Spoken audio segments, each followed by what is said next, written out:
Logical discrepancy এবং আনম্যাপিংয়ের জন্য যারা হিয়ারিংয়ে ডাক পেয়েছেন সেই সব ভোটারদের বা ইলেক্টরদের একটা করে আন্ডারটেকিং দিতে হচ্ছে। এখন সমস্যাটা হচ্ছে যে সব জেলাতে এটা হচ্ছে না, কিন্তু বিভিন্ন জেলাতে বিভিন্ন রকমের নিয়ম করেছে।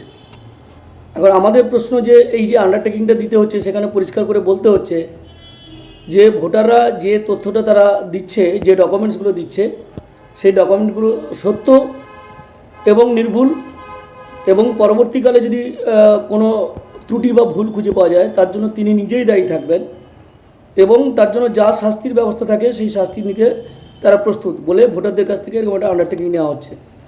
কিন্তু প্রশ্ন হচ্ছে যে সব জেলাতে একই রকম ব্যবস্থা নয় কেন? এটাও হতে পারে যে কোনো কোনো ডিএম এই ধরনের আন্ডারটেকিং ফর্মটাকে বের করে এটা দিয়ে জনগণের মধ্যে একটা বা জনমানুষে একটা ক্ষোভ সঞ্চার তৈরি করতে চাইছে, পরোক্ষে এইভাবে শাসক দলকে সাহায্য করতে চাইছে।